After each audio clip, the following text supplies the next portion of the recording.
Well, good morning, fellow creators.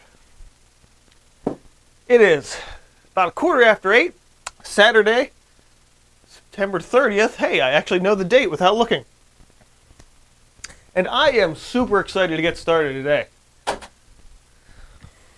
So I think technically this is supposed to be a regular art video week, but I haven't had a vlog in forever. And I've got a lot of vlog stuff to talk about and things I want to discuss and things I want to work on. It actually doesn't really make any sense to have a regular art video this week. But the thing I was going to talk about, if I had have done a regular art video, in this case would have been a quick tip. I'm just going to include in this vlog too, so that'll work.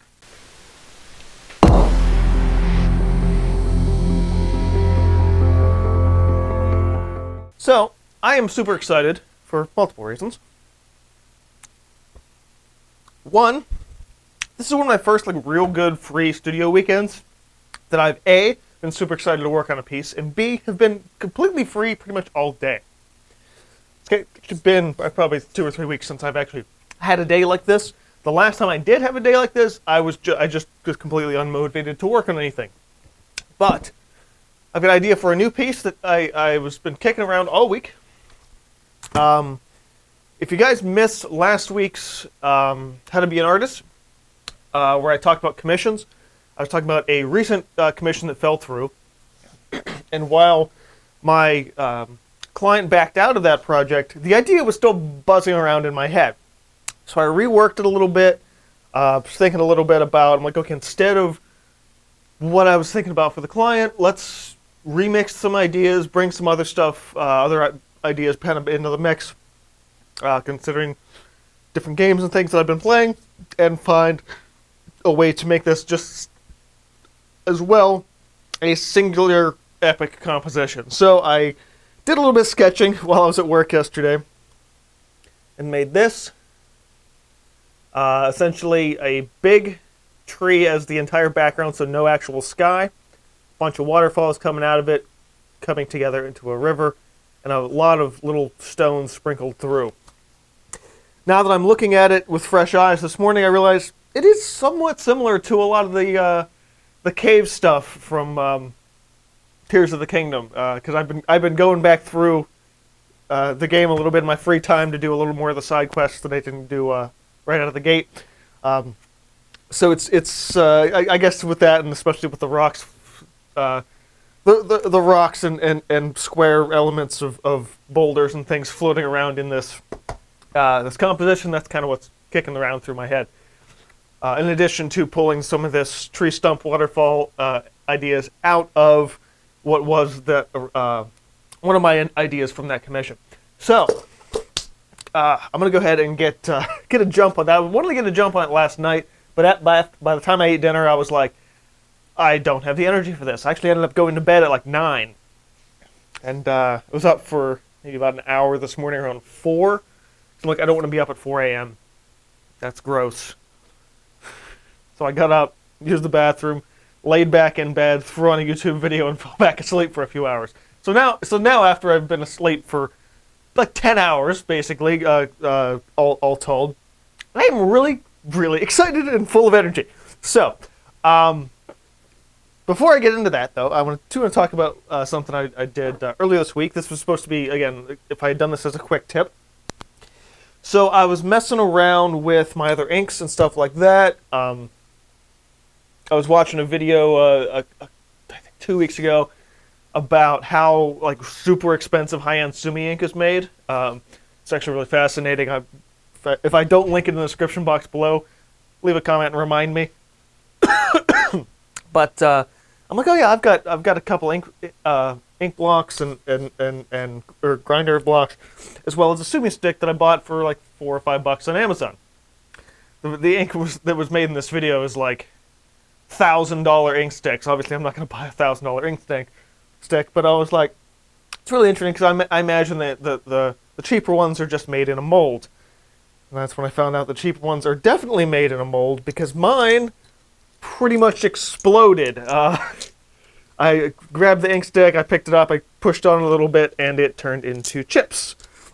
So it split in half entirely on one end. I don't even know if all this fits together at this point. It's very disappointing. But I was thinking about it, and I'm like, there's liquid sumi ink, right? And the chances are they make liquid sumi ink with the base of what is the block.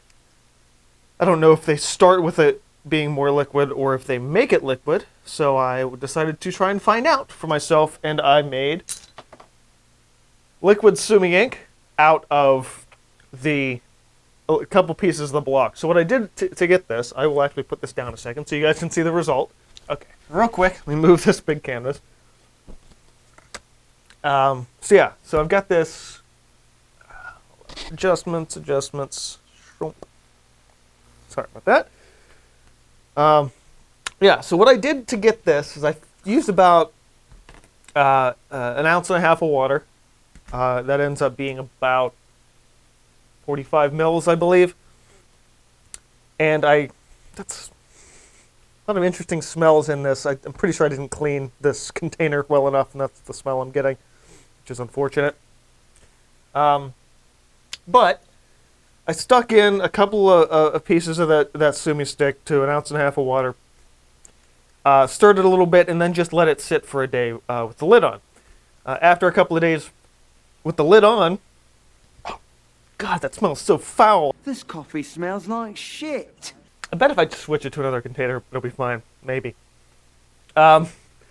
Anyhow, I let it sit with the lid off for 2 days to thicken it up. And what I'm left with then is a nice, simple sumi ink. It's a little more transparent, but this is a lower end stick anyway, so it's going to be. I can probably let it sit another couple of days and get it there. The bottom is still probably the most dark. Yeah, so a lot of that's sitting in the bottom. I will have to put this in a container where I can actually. I didn't get any water out. Put it in a container where I can shake it more readily and something cleaner as well that doesn't smell so insane.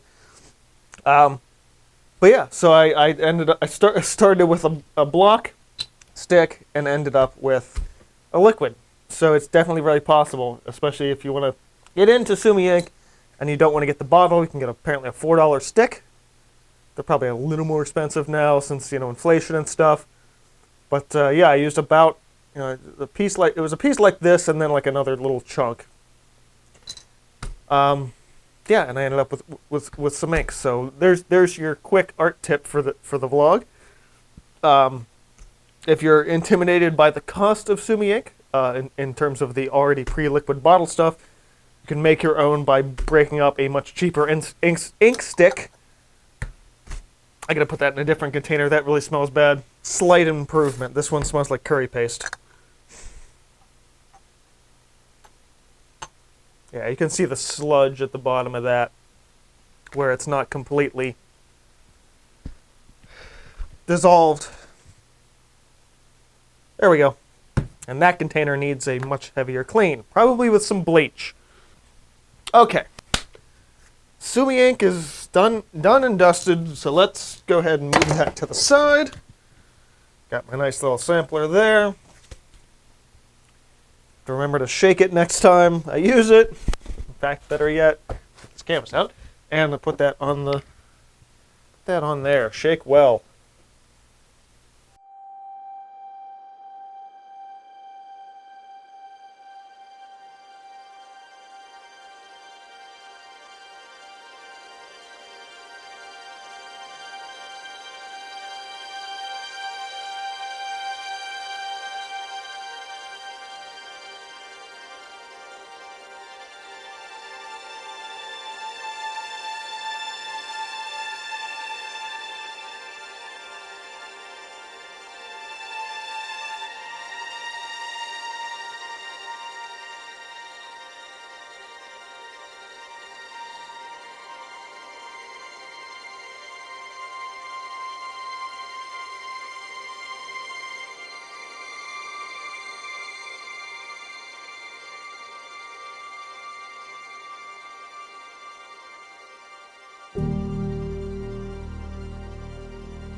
Alright, so I decided that it actually probably would be in my best interest to get out my A-frame easel. Or not my A-frame, my tabletop easel. Two reasons. First is that these crossbars are a bigger problem than I was expecting them to be. And two, and actually more importantly, at a certain point for a canvas painting, it's almost impractical to work anything but an easel.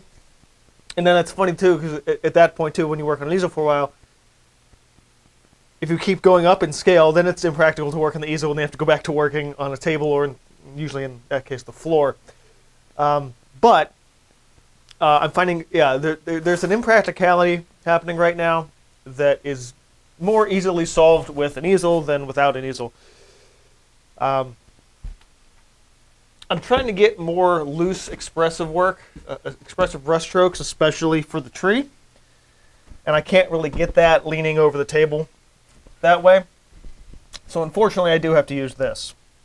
But the good news is, once I get down to the lower section here, I can go back to working on it flat. So I'm starting things out with a very washy, golden kind of color to use as a base, and then I also added that into the water, since the water won't be 100% reflective, but I still want to, for each layer of the tree bark, I do need it to reflect some of those colors in the water before we add all the ripples and rapids and stuff in there. There's going to be a lot of extra white in the water from where all the rivers are flowing together and water lines and all that. So that's where that's going to sit. So this, for now then, is going to be a series of browns in different shades. And while the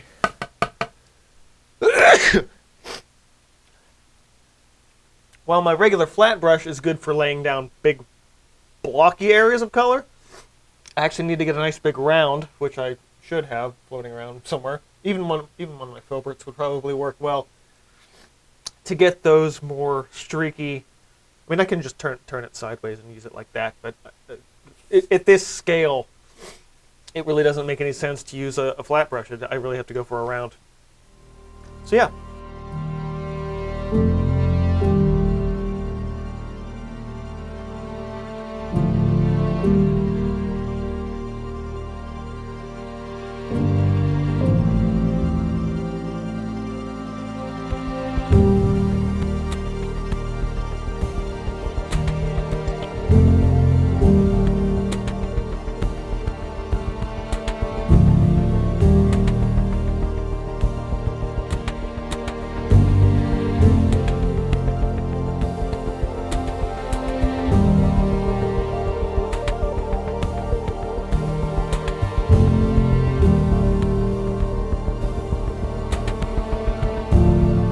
Alright, so as you can see, I've got quite a lot going on here.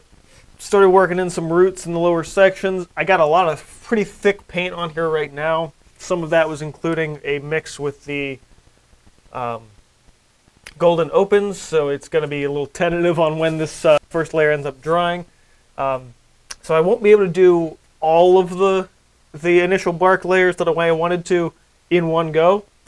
So we'll have to stop at some point and probably do some of the base land in with the grass and blocking out reblocking out some of the rocks. But using a decent amount of pretty thick paint here to start sculpting in a lot of really interesting brushwork. Mentally trying to keep the center darker, because I know that's where the larger cave is going to be, as well as anywhere that the waterfalls are. That's going to have to cascade over a much darker color as well in order to pop out a little bit more. I want to pull in some browner, like more reddish brown tones in here now, so I'm probably going to do that with a little bit of light glazing. Pretty washy paint, because I don't want to disturb the brushwork that I already have going on here. So basically going to be going over that yellow more or less. And a lot of this is probably going to get pretty drippy, so I'm going to be doing a lot more blending from side to side here, in which case, come to think of it, I'm going to get a little 2-inch house painter brush for that, because as this drips down here, I'm going to have to just kind of pull it from side to side. After I do that, I will probably have to switch gears to a different project, because upon doing that, I will not be able to touch this until it's dry, which is probably going to take a few hours. So, luckily for me, in addition to my excitement for this, I do have a couple other little projects I want to go through, and possibly a couple things to start. So yeah.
Okay, this feels really, really, really good for a first session.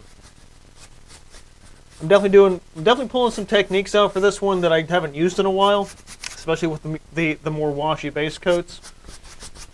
Seem to have lost about 90% of the sketch I put down initially, but I do that almost every time. There's a lot going on here, and I really, really like how this is turning out so far. But as I mentioned before, I do have to stop at least on this piece for a little bit, as the limits of dry time, as fast as acrylics dry, do still have limits. So I'm actually at this point just kind of covering up, with the exception of this corner where the biggest foreground rocks are. Covering everything up with that tone to help myself out later.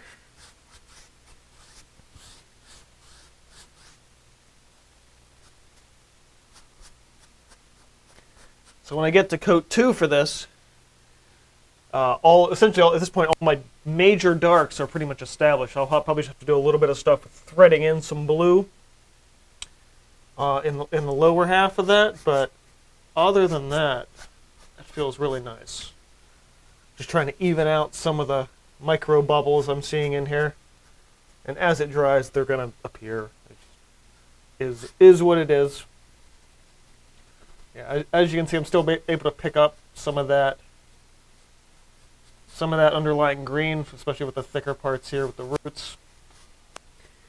So until that darker green layer dries, I really can't touch anything else.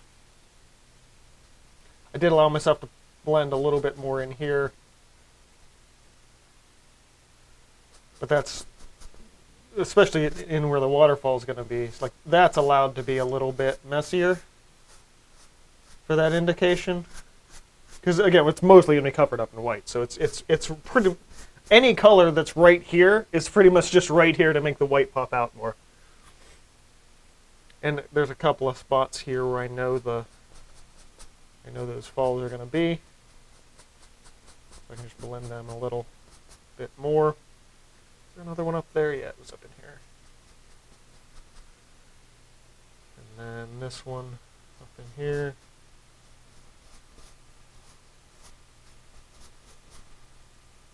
A lighter one there, which just kind of fades out. But yeah, other than that, it's session 1. I think we can call that there.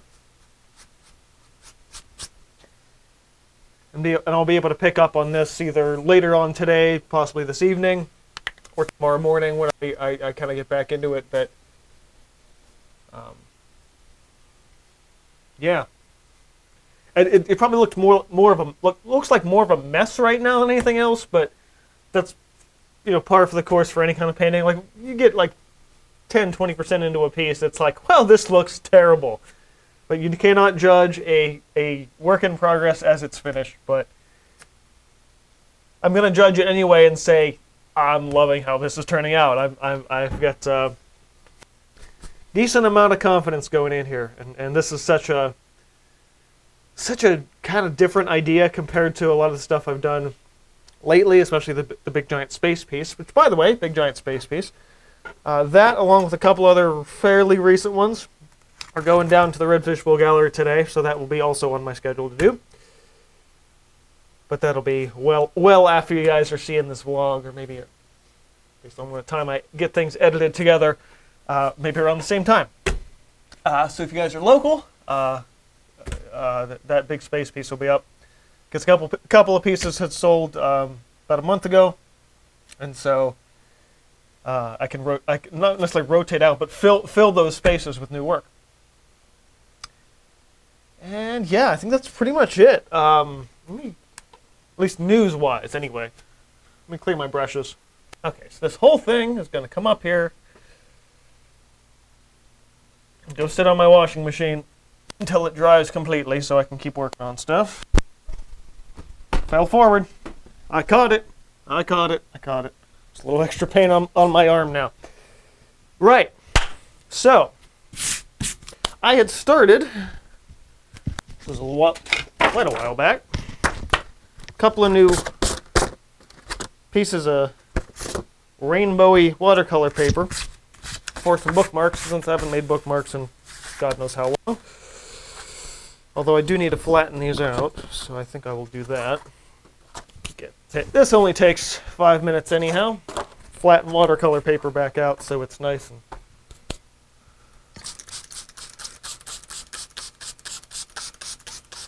and flat. So re-wet the backs, cardboard, and add a little weight.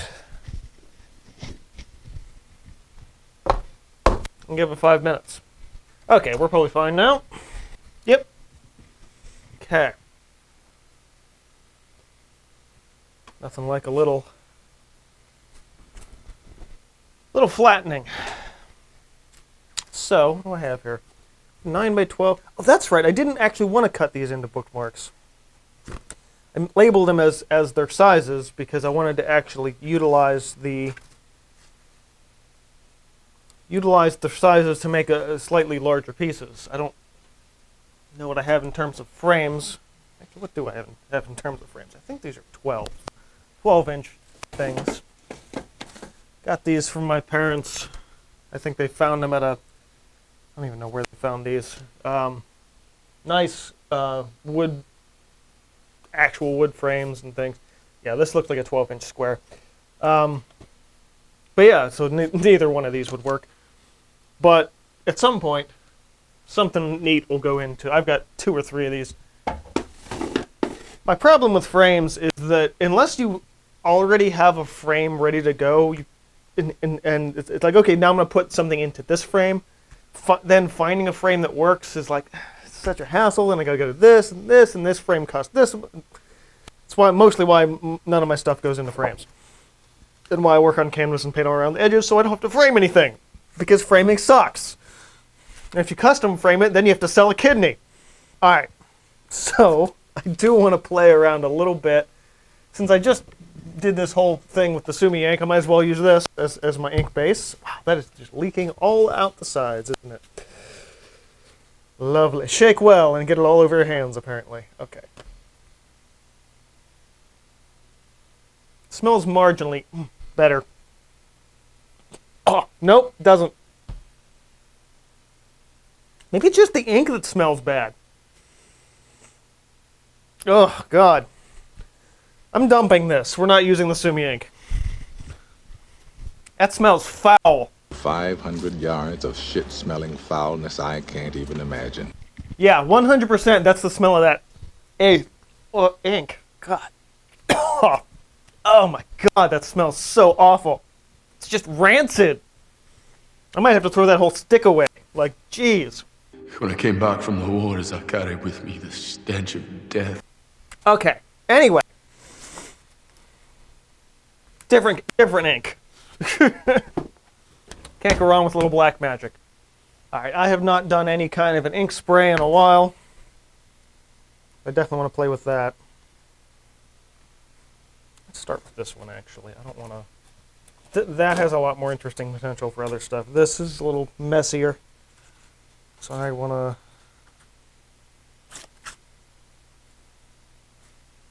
go maybe this way.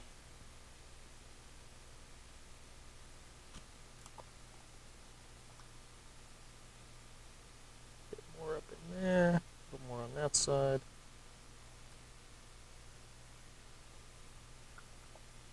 Give it a spritz.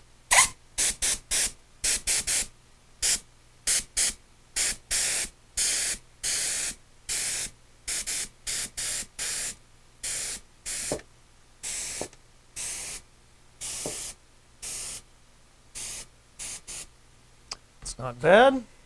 Yeah, it's been far too long since I've done a little mixed media piece like this.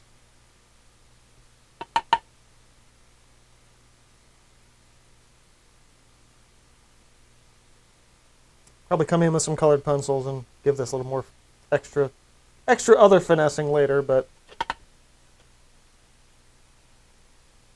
always nice to do pieces in between that are a little more freeform and keep the creativity flowing. Okay.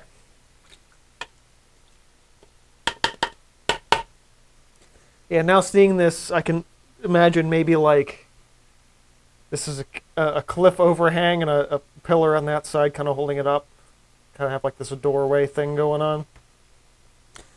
There's even an indication of another cliff maybe on this side, and then this is the edge of that with the light source all coming in from the end. Then I can come in with, you know, like colored pencils or even pastels possibly and kind of define those shapes. I might do both.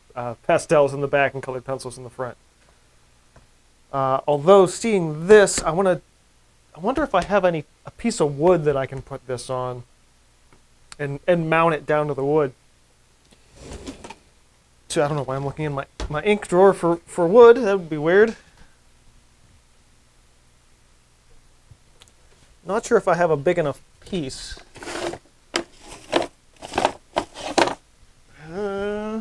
That's not the right shape.